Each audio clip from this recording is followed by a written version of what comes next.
But Noida और दिल्ली जैसे शहरों में क्या होता है ना कि जब लड़कियां जैसे ही बाहर आती है ना, उनके लिए भाई दुनिया खुल जाती है, अलग हो जाती है। उनके लिए फिर कोई फैमिली मैटर नहीं रखती है। वो फिर वो चीजें करते हैं जिनमें उनका मन हो। सही गलत तो वो जज ही नहीं करते हैं। तो जब आपको जॉब के लिए स्ट्रगल करना पड़ता है ना, तो ये सारे जो सपने होते हैं ना कि मैं फिर बड़े लोगों का लूंगी, इंटरव्यू लूंगी, मैं तो मतलब बड़े जो नाम अभी इंडस्ट्री में करंट में चल रहे हैं मैं उन्हें भी बीट कर दूंगी। तो इन सारी चीजों में टाइम लगता है। वो जब आप स्ट्रगल करते हो जॉब के लिए तब पता चलता है। Hello beautiful people out there, welcome back to our channel social bus, जहां होती है इंडस्ट्री की बहुत सारी बातें, बहुत सारे गॉसिप। आपके लिए एक ऐसे गेस्ट लेकर आए हैं जो आपको न्यूज की दुनिया से सीधे खबरें देते हैं, आपको एंटरटेनमेंट देते हैं न्यूज की दुनिया से। आज हमारे साथ गेस्ट हैं सृष्टि सिंह, जो कि है बिहार से। स्टार्ट करा है करियर अपना फैशन और इन्फ्लुएंसिंग इंडस्ट्री से। Now she is working with Times Now as a journalist. So उनसे जानेंगे आज कैसा उनका करियर स्टार्टिंग रही, कैसे उन्होंने चीजें स्टार्ट करी और कैसे कैसे उनका करियर अब आगे ग्रोथ कर रहा है।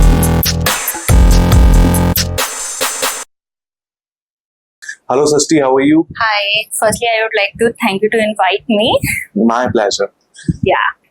सो सबसे पहले जानना चाहूंगा सृष्टि, आपने कैसे करियर अपना स्टार्ट करा? Because you are from Bihar और मास कम्युनिकेशन आपने करा वहां से। तो कैसे कैसे चीजें हुई, फैमिली का कैसा सपोर्ट रहा? क्योंकि बिहार में मूवी इंडस्ट्री या फिल्म इंडस्ट्री को, फैशन इंडस्ट्री को इतना सपोर्ट नहीं करा जाता। तो कैसे चीजें रही और कैसे स्टार्ट हुआ? फर्स्टली तो मेरा मास कॉम में एडमिशन लेने काफी ज्यादा ड्रामेटिक रहा है। लाइक मैं इंजीनियरिंग कर रही थी एंड सडनली प्लान चेंज हुआ और मैं मास कॉम में चली आई। उसके बाद मैं चेंजेस हुए, मैं मिस फ्रेशर बनी और उसके बाद मैं माइंड में ट्रिगर करा कि मुझे फैशन इंडस्ट्री में एक्टिव होना चाहिए। Then I started my modelling career and modelling करने के बाद 1-2 साल का जर्नी रहा। उसके बाद मैं इंडस्ट्री में मैं जॉब के लिए आ गई, दिल्ली शिफ्ट हो गई। उसके बाद फिर मैंने अपनी इन्फ्लुएंसिंग स्टार्ट करी and now the people know me as a शेडनी एंड वायरल नोएडा गर्ल। तो जब आपने कॉलेज के टाइम पर फैशन और influencing, model shoot of influencing start करी, फैमिली का कैसा सपोर्ट रहा और रिलेटिव्स का कैसा सपोर्ट रहा? सी रिलेटिव्स ऐसे होते हैं ना जो बच्चे के फेस पे नहीं कुछ कहते हैं, फैमिली के कहते हैं। तो फैमिली के सपोर्ट की बात करूं आपकी तो बेटी की फोटो हमने यहाँ देखी। एग्जैक्टली आपकी बेटी की फोटो हमने यहाँ देखी, आपकी बेटी को तो हमने यहाँ देखा। तो बहुत सारी चीजें होती है और ये चीजें ज्यादा होती है जब आप किसी एक छोटे से शहर से बिलोंग करते हो। Because I am from Patna Bihar, so ये चीजें ज्यादा फेस करनी पड़ती है वहाँ की लड़कियों को। तो फैमिली की मैं बात करूँ तो मेरी मम्मा तो काफी ज्यादा सपोर्टिव थी इनिशियल डेज से ही। बट भैया पापा का थोड़ा सा सीन होता था, लाइक कि फैमिली क्या कहेगी, सोसाइटी क्या कहेगी, तुम लड़की हो, फैशन इंडस्ट्री में जा रही हो तो छोटे कपड़े भी पहनोगी, फिर ऐसे चलोगी भी। तो बहुत सारी चीजें होती थी जो मुझे बहुत ज्यादा फेस करनी पड़ी। बट एक टाइम के बाद होता है ना, जब फैमिली आपकी सक्सेस देखती है कि उनका बच्चा खुश है, तो वो फिर सपोर्ट करने लगते हैं कि हाँ ठीक है। और इन सारे सिनेरियो में जो मेरी बहन थी वो फर्स्ट डे से ही मेरे साथ थी कि नहीं तू जो कर रही है कर, मैं तेरे साथ हूँ, मैं तेरे लिए फैमिली से लड़ूंगी। तो ऐसा रहा। अब तो खैर ठीक है, फादर अभी भी थोड़ा सा रहते हैं कि लाइक तुम्हें अपने जॉब पे फोकस करना चाहिए, पार्शियली ये चीजें नहीं करनी चाहिए। बिकॉज अभी भी लोग ना रील देखना या फिर आप इंडस्ट्री में कहीं फोटोशूट होता है, वो चीजें बहुत ही ज्यादा मानी जाती है कि लोग आपको गलत नजरों से देखेंगे, तो फादर जज करते हैं। तो फादर उन चीजों को लेकर ना काफी ज्यादा कंसर्न रहते हैं कि लाइक मेरी बेटी के बारे में कुछ ना सोचे। तो इस चीज को लेकर थोड़ा है, बट ठीक है। तो जब आपने बिहार में मॉडलिंग और इन्फ्लुएंसिंग स्टार्ट करी और आज के टाइम में, तो नोएडा और बिहार में कुछ डिफरेंस दिखा आपको फैशन और मतलब इन्फ्लुएंसिंग इंडस्ट्री में? हाँ, ऑब्वियसली वहां पर इन्फ्लुएंसिंग का तो नहीं, बिकॉज अब लोग वहां भी कर रहे हैं बट वहां ज्यादा ब्रॉड तरीके से नहीं कर पाते। बिकॉज वहां लिमिटेड एरिया हो जाता है, आप ज्यादा कंट्रोवर्शियल चीजें नहीं कर सकते हो या फिर आप बाहर निकल के उतना एक्सप्लोर नहीं कर सकते हो, बिकॉज वहां पर चीजें उतनी है नहीं। लाइक अगर आप फूड ब्लॉगर हो तो आपको बहुत सारी चीजें मिल जाएगी, बट अगर आप फैशन ब्लॉगर हो तो आपको ज्यादा आउटलेट्स देखने को नहीं मिलते हैं। अब धीरे धीरे आउटलेट्स आ रहे हैं बट उतनी ज्यादा फेमस ब्रांड्स आपको वहां नहीं मिलेगी देखने को। बट अगर मैं मॉडलिंग की बात करूं तो मॉडलिंग में वहां ना लोगों को बेवकूफ बहुत बनाते हैं। Okay. जो मैंने वहां पर देखा, लाइक अगर आप कॉलेज के बच्चे हो ना, आपको ये दिखाएंगे कि आप ये बन जाओगे, आप इसके साथ शूट करवा देंगे, ये करवा देंगे, और वो आपको उस टाइम पे या तो आपसे फ्री में काम करवा लेंगे या फिर वो बोलेंगे कि इतना बड़ा भाई अमाउंट लगेगा, 10,000 15,000 जो भी उनका चार्जेस हो, रजिस्ट्रेशन के नाम पे वो आपसे वो पैसे वसूलेंगे, और इन बैक में आपको कुछ नहीं मिलना है। कुछ Okay. ऐसा नहीं मिलना है जो आपके फ्यूचर को मतलब अप टू मार्क कर दे या कुछ ऐसा ऐड कर दे कि आपका फ्यूचर ब्राइट हो जाए, कुछ ऐसा नहीं Have you ever faced this thing in your career? मिलना। ऑब्वियसली मैंने भी बहुत सारी जगह पे ग्रूमिंग के पैसे दिए हैं, रजिस्ट्रेशन चार्जेस दिए हैं, फ्री में फोटोशूट भी किया है। ऑब्वियसली जो फोटोशूट जो भी करवाते थे ऑर्गेनाइजर प्रोड्यूसर वगैरह वो तो पैसे लेते होंगे, बट हमें आपको अच्छी फोटोज मिल जाएंगी, आपके करियर के लिए अच्छा होगा, आपका पोर्टफोलियो बन रहा है, मैम सी देखिए आपका पोर्टफोलियो बन रहा है, ऐसा कह करके वो पैसे और टाइम दोनों वसूलते हैं। और एक लड़की से, स्पेशली मैं एक लड़की हूँ तो मैं उसी के अराउंड बात करना चाहूंगी, बिकॉज मेल मॉडल्स भी काफी ज्यादा ट्रबल फेस करते हैं, बट लड़कियों का ये ज्यादा हो जाता है कि आप अगर बाहर निकल रहे हो तो आपको बहुत सारी चीजों से लड़कर आप बाहर निकल रहे हो, तो आपको ना बैक में कुछ मिलना चाहिए, रिटर्न में कुछ मिलना चाहिए, लाइक नेम फेम कुछ तो मिले, बट नहीं, आपको बस जाना है, दूसरों के लिए आप काम करके आ जाओ, इन फ्यूचर आपके लिए कुछ नहीं है वहां। तो ये एक्सपीरियंस आपका बिहार में रहा था या स्कैम वाला, या दिल्ली में भी आपने फेस करा? नहीं, ऐसा नहीं है कि ये चीजें सिर्फ बिहार तक ही लिमिटेड है, दिल्ली में भी हुई है। जब मैं दिल्ली आज से 3 साल पहले शिफ्ट हुई थी तो मैंने रजिस्ट्रेशन यहाँ पर करवाया था, क्योंकि उस टाइम में मुझे यही पता था कि रजिस्ट्रेशन चार्जेस देने पड़ते हैं, तो मैंने रजिस्ट्रेशन करवाया। बैक में मुझे 2-3 शूट भी मिला, मैंने अमेजोन वगैरह के लिए भी शूट किया है। तो शूट का अमाउंट इतना पे आउट नहीं होता था ना कि आपका रजिस्ट्रेशन चार्ज भी आपको वापस मिल जाए, बिकॉज उन्होंने तो ये कहा था कि आपको अच्छा सा रजिस्ट्रेशन मतलब अच्छा सा शूट दिलवा देंगे जिससे आपका अमाउंट मिल जाएगा, ये वो दिस दैट बहुत सारी चीजें कही थी, बट उन शूट का पे आउट इतना भी नहीं था कि आपका रजिस्ट्रेशन चार्जेस वापस आ जाए। इन शॉर्ट बोलो तो 3-4 शूट भी आप कर लोगे ना फिर भी नहीं होगा। तो ये तो पूरा धंधा भाई बेवकूफ बनाने का चल रहा है। जब आप पटना से दिल्ली आए, नोएडा मूव करे, तो कल्चर में क्या डिफरेंस लगा आपको वहाँ के और यहाँ के?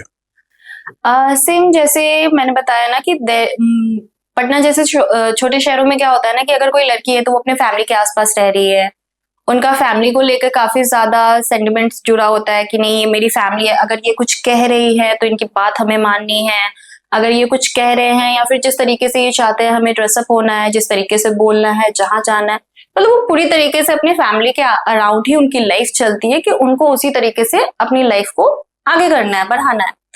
बट नोएडा और दिल्ली जैसे शहरों में क्या होता है ना कि जब लड़कियां जैसे ही बाहर आती है ना, उनके लिए भाई दुनिया खुल जाती है, अलग हो जाती है, उनके लिए फिर कोई फैमिली मैटर नहीं रखती है, वो फिर वो चीजें करते हैं जिनमें उनका मन हो, सही गलत तो वो जज ही नहीं करते हैं, उनका मेरा मन है, मैं जो करना चाहती हूँ वो करूंगी, कौन होता है जज करने वाला। तो ये सारी चीजें हो जाती है। बट छोटे शहरों में होता है कि नहीं हमारी सोसाइटी हमारे लिए क्या कर रही है, हमारी फैमिली को कुछ ना सुनना पड़े, ऐसी चीजों को थोड़ा ध्यान देते हैं। बट जब आप बाहर रहते हो तो वही होता है ना कि आपकी फैमिली का सपोर्ट है नहीं, या फिर फैमिली आपको तो देख नहीं रही है, तो बच्चे झूठ भी बोल देते हैं। कई बार मैं खुद अपने रूममेट्स को देखती हूँ कि वो कहीं और है, किसी और के साथ है, या फिर बाहर क्लबिंग के लिए पार्टी के लिए जा रही है, बट अपनी मम्मी को या फिर पापा का कॉल आता है तो बोलते नहीं नहीं मैं तो अपनी रूममेट के साथ पापा थोड़ा बाहर आई हूँ, और फिर दूसरी तरफ ये भी बोल रहे हैं कॉल करके यार देख मेरी मम्मी का कॉल आएगा, मेरे पापा का कॉल आएगा, संभाल लियो मैं अभी बाहर हूँ। तो ये चीजें हो जाती है कि आपकी फैमिली ने आपको ट्रस्ट करके बाहर भेजा है और आप झूठ बोल रहे हो, आप सच भी तो बोल सकते हो। तो ये चीजें मुझे थोड़ा लगती है, बिकॉज आज तक मैंने अपनी फैमिली से कभी झूठ नहीं बोला है, 1-2 बार के अलावा। 1-2 बार के अलावा। आप फैशन और इन्फ्लुएंसिंग इंडस्ट्री के बाद जर्नलिज्म में आए, तो कैसा एक्सपीरियंस रहा अभी तक आपका, और क्या क्या चीजें आपको नई सीखने को मिली? बाद में तो नहीं आई, बिकॉज मेरा वो पैरेलली चल रहा था, because I am a mass com student, तो मेरा वो पैरेलली चल रहा था।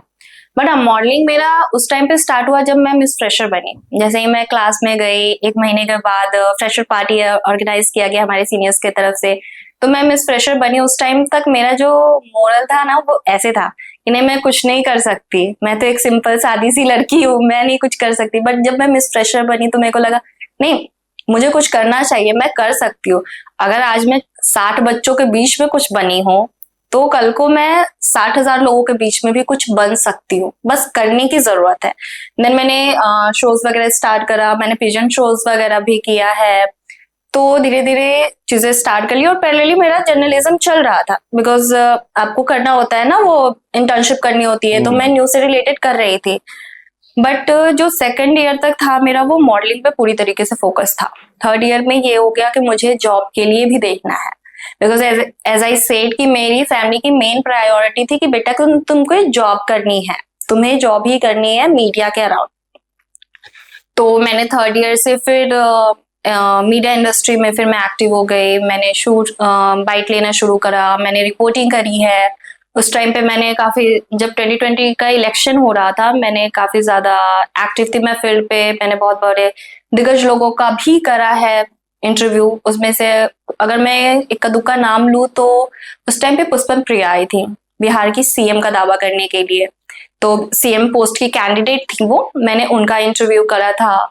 फिर जो भीमराव अंबेडकर के पौत्र है, जो अपना बहुजन समाज पार्टी चला रहे हैं, उनका इंटरव्यू लिया था। पप्पू यादव जी का लिया था। तो बहुत सारे ऐसे थे जिन्हें देखकर मुझे ऐसा लगा, जब उन आपको इनिशियल डेज पे इतने बड़े लोगों का बाइट मिल रहा है, तो एक होता है ना कि भाई जब मैं एज अ फ्रेशर इतने बड़े लोगों का बाइट ले सकती हूँ, तो सोचो मैं जब ग्रेजुएट हो जाऊंगी, मैं आगे इंडस्ट्री में जॉब करूंगी, मुझे क्या क्या नहीं मिलेगा। बट ये सब सिर्फ कोर्स तक ही रह जाता है। ओके जैसे ही आपका कोर्स पूरा होता है ना, क्योंकि आपके कॉलेज से कोई जब आप गवर्नमेंट कॉलेज से पढ़ते हो, आपको प्लेसमेंट नहीं मिलती है। प्लेसमेंट सेल होती है, बट वो सेल तक ही रह जाती है, आपको प्लेसमेंट नहीं मिलती है। तो प्लेसमेंट के लिए बहुत ज्यादा फाइट करना पड़ता है। और इंडस्ट्री ये ऐसी है ना, जिसे मतलब संविधान का चौथा स्तंभ कहते हैं, जिसकी वजह से यहाँ काफी ज्यादा भीड़ भी है। तो जब आपको जॉब के लिए स्ट्रगल करना पड़ता है ना, तो ये सारे जो सपने होते हैं ना कि मैं फिर बड़े लोगों का लूंगी, इंटरव्यू लूंगी, मैं तो मतलब बड़े जो नाम अभी इंडस्ट्री में करंट में चल रहे हैं, मैं उन्हें भी बीट कर दूंगी। तो इन सारी चीजों में टाइम लगता है। वो जब आप स्ट्रगल करते हो जॉब के लिए, तब पता चलता है। अभी जैसे आप टाइम्स नाउ में फैशन और इलेक्ट्रॉनिक्स में आप हाँ, काम कर रहे हैं, तो अपने आप को फैशन से कैसे अपडेटेड रखते हैं, अपग्रेड करते हैं? सी लाइक कि अभी ना जेंजी और मिलेनियल्स का थोड़ा चलता है कि उनके फैशन सेंस अलग होते हैं। जेंजी का अलग है, जो जेन अल्फा है उनका अलग है। तो सबका जो अलग अलग होता है ना, उस पर हमें रिसर्च करना होता है कि मार्केट में क्या चल रहा है, बच्चे क्या पसंद कर रहे हैं। अगर जो हमारे मिलेनियल्स है, उन्हें क्या किस तरीके से फैशन पसंद आ रहे हैं, तो पहले मार्केट रिसर्च पे हम कुछ जो आर्टिकल्स ऑलरेडी छपे हैं हम उन्हें पढ़ते हैं। फिर मार्केट में थोड़ा देखते हैं कि लोग अपना फीड पे क्या डाल रहे हैं, वो किस तरीके के आउटफिट लेना पसंद कर रहे हैं, या फिर वो किस तरीके का मेकअप कैरी करना चाहते हैं। तो उन सारी चीजों को कंपाइल करके हम एक कंक्लूजन पे आते हैं कि हाँ, आजकल की जनरेशन को ये पसंद आ रहा है, इस वाली जनरेशन को ये आ रहा है पसंद, इस वाली को ये आ रहा है। उस अकॉर्डिंग हम आर्टिकल को कंपाइल करते हैं और फिर लोगों को रिप्रेजेंट करते हैं कि लाइक टीन एज के लिए ये ऐसे आउटफिट्स होने चाहिए।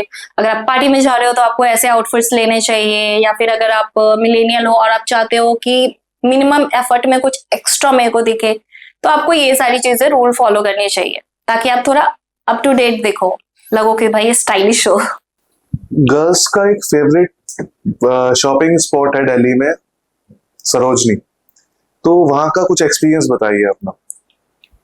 सरोजनी मैं ज्यादा टाइम तो नहीं गई हूँ, बट मैं जब दिल्ली आई थी ना, मैं सुपर डुपर एक्साइटेड थी कि मुझे भी सरोजनी जाना है। आखिर इतने ज्यादा उसके बारे में सुना था, इतना ज्यादा फीड पे रील्स स्क्रॉल कर चुकी थी कि मेरे को लगा कि मेरे को भी जाना चाहिए सरोजनी। मैं गई, बट वहां इतनी ज्यादा भीड़ थी कि आप समझ में तो जा ही नहीं सकते हो। ओके एग्जैक्टली, इतनी ज्यादा भीड़ थी, ऊपर से ह्यूमिडिटी, गर्मी, फिर लोगों की भीड़, ऊपर से ऐसे वहां पे मतलब ना हर 2 फीट पे एक एक शॉप है। आप Okay. कंफ्यूज हो जाओगे कि आपको लेना कौन सी दुकान से क्या है। दूसरी चीज, अगर आप कुछ ले भी लेते हो और आपको एक्सचेंज करवाना है, भाई वो नहीं हो पाएगा, बिकॉज आपको शॉप याद ही नहीं रहेगी। वो बहुत बड़ा है वहां पर। दूसरी चीज मुझे ये लगी कि मुझे कोई क्वालिटी प्रोडक्ट्स नहीं मिले। उससे बेटर है कि मैं किसी नॉर्मल से शॉप से ले लूं या फिर कोई छोटे से मॉल से ले लूं। बट हाँ, प्राइस के मामले में काफी ज्यादा अच्छा है, बिकॉज वहां पे 50 रुपए से ही कपड़े मिलने शुरू हो जाते हैं, जिसमें आपकी एक हैंकी भी आजकल नहीं आती है।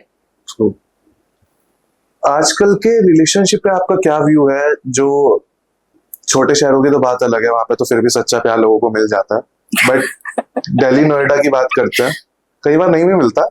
बट दिल्ली नोएडा की बात करते हैं, तो यहाँ के रिलेशनशिप्स को कैसे देखते हैं आप? अब मैं अगर एज अ गर्ल अगर मैं बात करूँ ना, तो आजकल प्यार नाम की चीज कोई एग्जिस्टेंस नहीं है, बिकॉज लोग अपना फायदा देखते हैं। मेरे को लगता है अगर लड़का लड़की दोनों की तरफ से मैं बात कर रही हूँ, लड़का ये देखता है कि ये लड़की मेरे साथ सोसाइटी में चलने लायक है या नहीं है, फैशनेबल है या नहीं है, सेल्फ डिपेंडेंट है या नहीं है। सेम गोस फॉर लड़की।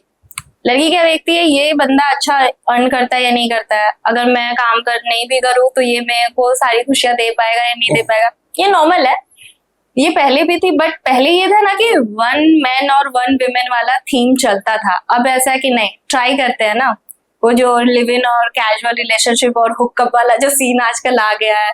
अब तो नए नए टर्म भी आ गया है, सिचुएशनशिप, फ्रेंड जोन, बहुत सारी चीजें हैं। तो अब सच्चे प्यार जैसा तो मुझे कुछ नहीं दिखता है।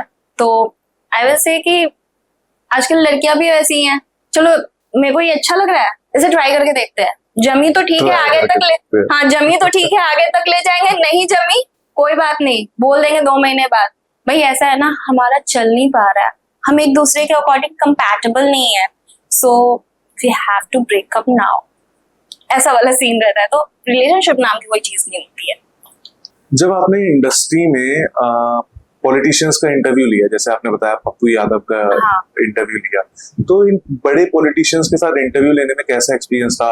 रियल लाइफ में ये बंदे कैसे थे और कैसे आपसे बात करी, कैसा आपका एक्सपीरियंस रहा, कैसे आपके साथ टाइम उन्होंने बिताया, तो उसके बारे में कुछ बताइए। जब आप एज अ फेस जाते हो ना जर्नलिस्ट बनकर, वो ऐसे भी आपसे रियल नहीं बनेंगे, क्योंकि वो जानते हैं कि यही वो मीडिएटर है ना, जो मैं कहूंगा ये हमारी जनता तक ले जाएगी और फिर मुझे वोट मिलेगा। तो बेसिकली मेरा वैसा कुछ एक्सपीरियंस नहीं रहा है निगेटिव टाइप का, बिकॉज आई सेड कि मैं एज ए जर्नलिस्ट गई वहां, तो ऑब्वियसली वो पोलाइटली बिहेव करेंगे। But sometime what I faced कि बहुत से लोग ऐसे शो ऑफ करते थे ना कि नहीं मैं तो बहुत बिजी हूँ मैम, आपने 5 मिनट का टाइम बुक किया था, 5 मिनट में फटाफट रैप करो, हमारा इंटरव्यू अभी हो जाना चाहिए। कई बार बहुत सारे लोग ऑफेंड भी हो जाते थे क्वेश्चंस को लेकर। अब ऑब्वियसली जो जनता पूछना चाहेगी, हम तो बस एक आवाज है, हम वही पूछते थे। बट बहुत टाइम ऐसा होता था ना कि कोई ऐसा पॉलिटिशियन बैठा है जिसका ऑलरेडी मार्केट में नाम थोड़ा अजीब, तो हमें भी लगता था कुछ ऐसा ना पूछ दे जिससे वो ऑफेंड हो जाए। तो इन सारी चीजों का थोड़ा ध्यान रखना पड़ता था। कई बार ऐसा भी हुआ है कि आपने कुछ क्वेश्चन ऐसा पूछ लिया जो उन्हें पसंद नहीं आया, तो वो नीड में ही अपना इंटरव्यू छोड़ के चले जाते थे। उन्होंने इंटरव्यू का कोई कंक्लूजन नहीं दिया, दे सेड कि नहीं आप ये अच्छा सवाल नहीं पूछ रही हैं, ये सवाल बेकार है, मैं जा रहा हूँ, मेरा टाइम बर्बाद हो रहा है। तो ये सारी चीजें होती है कि बहुत सारे लोग पोलाइट भी होते हैं कि नहीं, अगर कोई आया है हमसे इंटरव्यू लेने के लिए तो हम अच्छे से उन्हें जवाब दे, कोई बात नहीं, अगर टाइम 2 मिनट एक्स्ट्रा भी हो रहा है तो दे देते हैं।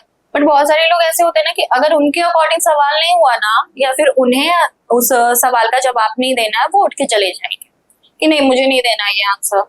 और वो फिर बाद में मतलब मीडिया के सामने ऐसे आएंगे कि नहीं उन रिपोर्टर ने अच्छे से जवाब नहीं मांगा हमसे, या फिर हम कुछ और कहना चाह रहे थे, वो कुछ और कहना चाह रहे थे, because end of the time तो उन्हें अपनी जनता के सामने अच्छा बनना है ना।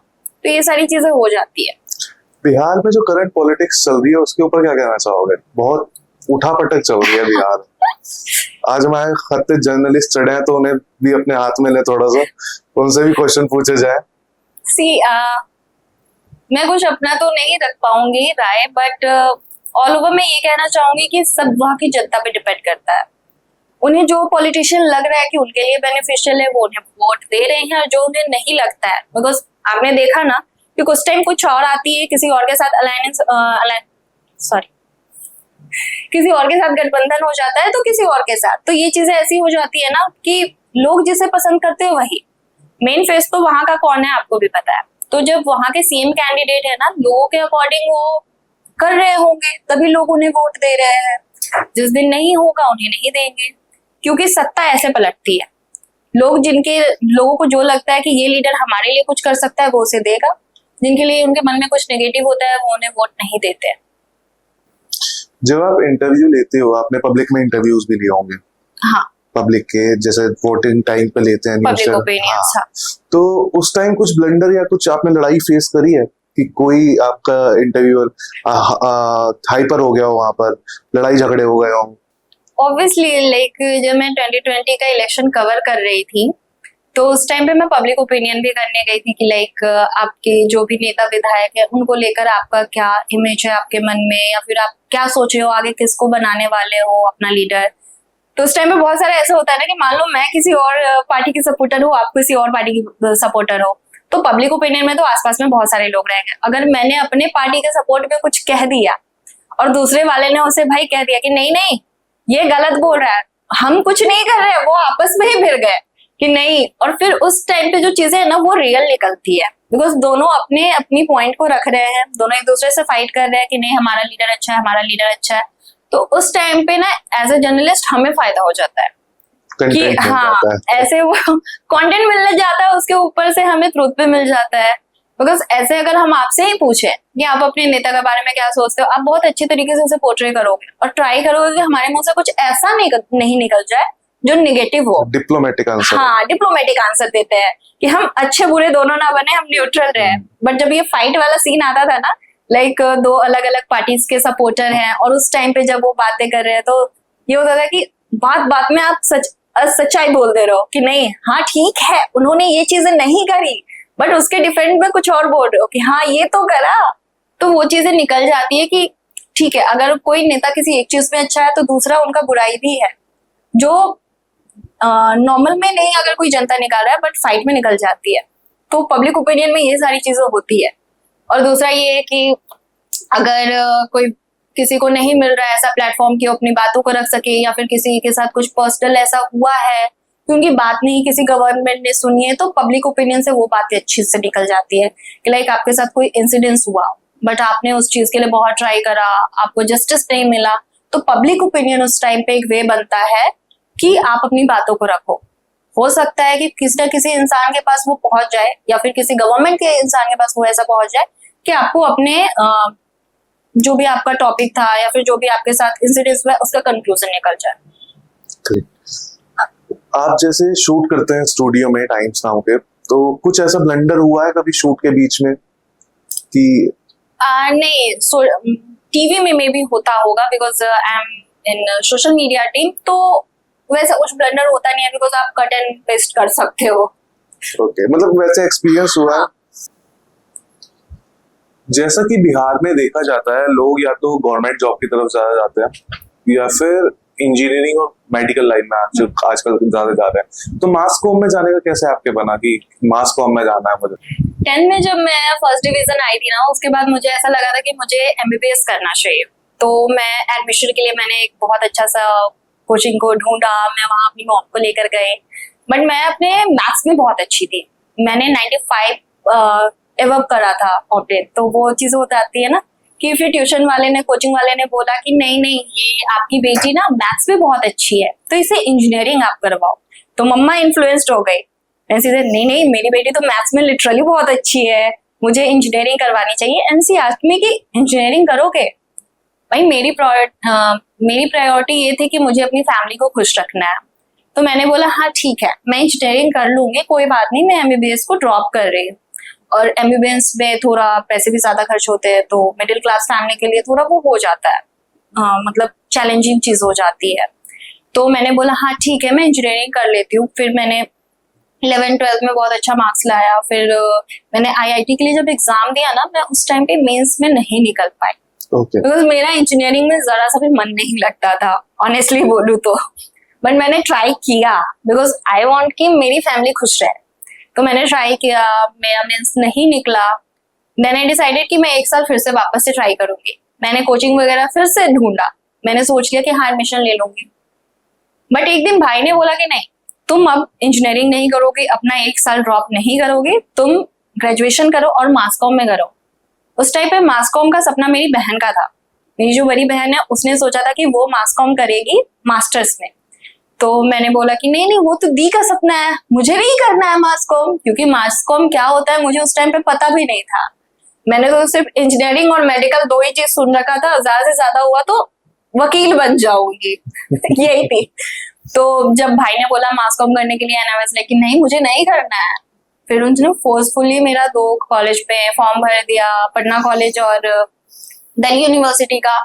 तो फॉर्चुनेटली मेरा दोनों जगह निकल गया। बट अनफॉर्चुनेट चीज ये थी कि दिल्ली यूनिवर्सिटी की जब लिस्ट निकली मुझे पता नहीं था कि मेरा भी उस लिस्ट में नाम आ गया है, और उस टाइम तक मैं पटना कॉलेज की लिस्ट में एडमिशन मैंने ले लिया था। देन आई सेड कि अब ये कोई सीन नहीं बनता कि मैं एडमिशन को कैंसिल करवा के वापस से दिल्ली जाऊँ, तो मैंने अपना कंटिन्यू करा पटना कॉलेज में। फिर जब मैंने क्लासेस अटेंड करना शुरू करा, मुझे जब वो रिपोर्टिंग एक्टिंग वाली चीजें मिलने लगी ना, जो ग्लैमर, मुझे जो बचपन से ग्लैमर में इंटरेस्ट था, जब वो मुझे दिखने लगा, मुझे लगा नहीं, ये अच्छा इंडस्ट्री है, मास कॉम अच्छी पढ़ाई है, मुझे करनी चाहिए। फिर मैंने मन लगा के उसमें पढ़ाई करी और मैंने 75% एवब मार्क्स लाया, तो मेरे को अच्छा लगा कि हाँ ठीक है, मास कॉम अच्छा है, क्योंकि उसमें काफी ज्यादा चीजें आपको मिल जाती है ना, एक्टिंग भी करने को मिलती है, मॉडलिंग भी करने को मिलती है, और जर्नलिज्म की चीजें तो आपको मिल ही रही है, रिपोर्टिंग मिल रही है, एक्टिंग मिल रही है, बहुत सारी चीजें हैं। तो और इस ड्यूरेशन में मैंने काफी चीजें की भी, जैसे मैंने एज आई सेड कि मैंने अपना मॉडलिंग करियर उसी टाइम पे स्टार्ट करा। फिर मैंने अपने क्लासमेट्स के साथ जो प्रोड्यूसिंग वगैरह में जा रहे थे, उनके साथ डॉक्यूमेंट्री भी शूट करी है, तो काफी ज्यादा इंटरेस्टिंग था मेरे लिए ऑल ओवर मास कॉम। तो फिर मुझे मास कॉम से प्यार हो गया, and I said my brother कि आपने बहुत अच्छा डिसीजन लिया था मेरे लिए, शायद मैं इंजीनियरिंग में जाती तो वो चीजें नहीं कर पाती जो मुझे करनी थी, तो मुझे अच्छा लग रहा है मास कॉम में। फिर मैं अभी मास्टर्स भी उसी से परस्यू कर रही हूँ।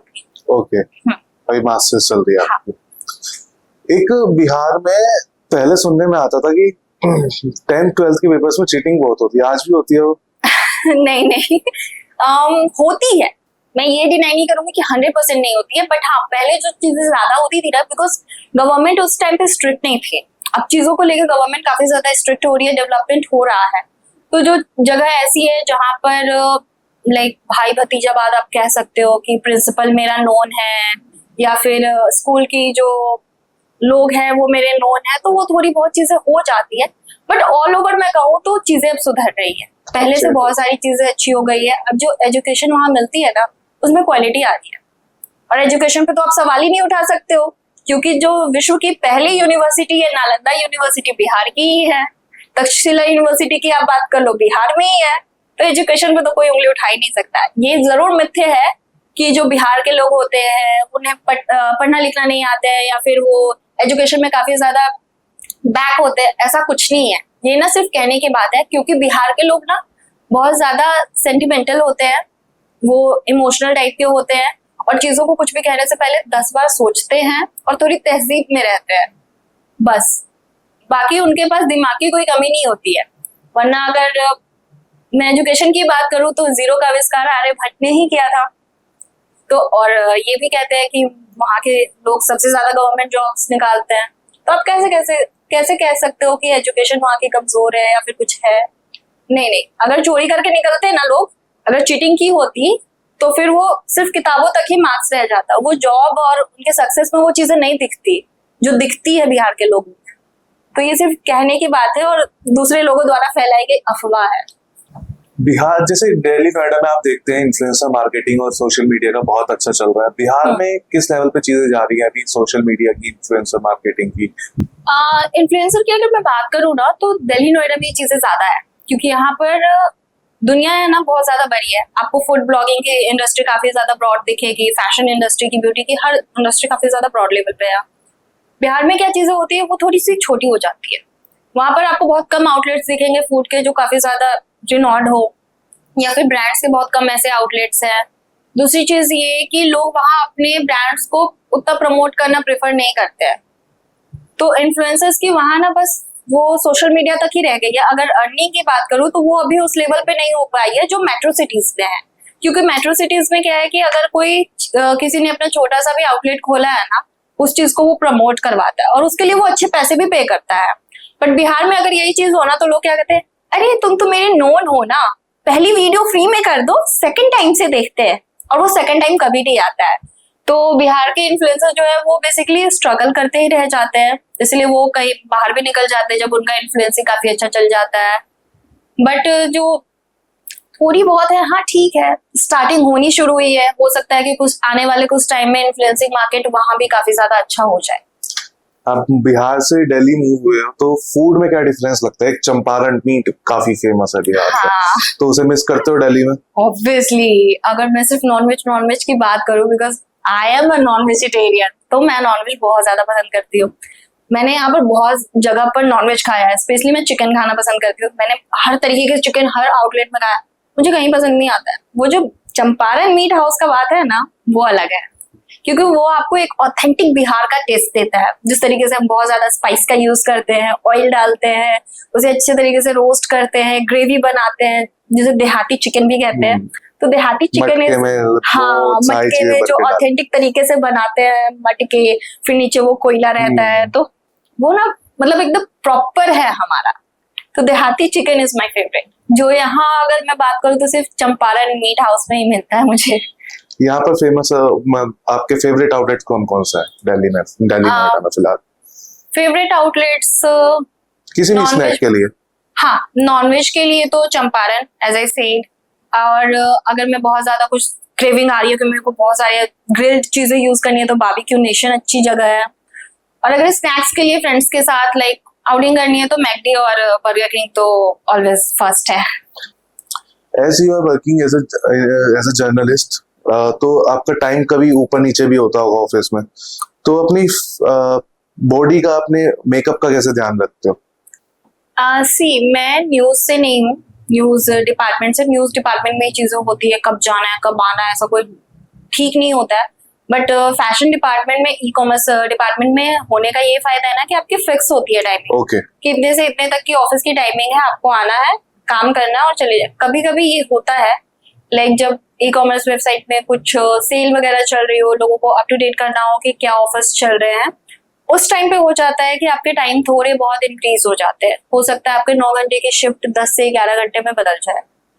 तो ये ओकेजनली है, रेगुलर बेसिस पे नहीं होता है। बट जब आप एक न्यूज बीट पे काम करते हो ना, तो वहां पर ये होती है कि हर रोज कुछ ना कुछ न्यूज आ रही है। तो हो सकता है कि लास्ट मोमेंट में जब आप निकल रहे हो, आपका सारा चीज पैक हो चुका है, उस टाइम पे आपका बॉस बोले ये न्यूज आई है, आपको कवर करनी होगी, और आपको फिर एक्स्ट्रा 1 घंटा 2 घंटा बैठ के उस चीज को कवर अप करना पड़ता है।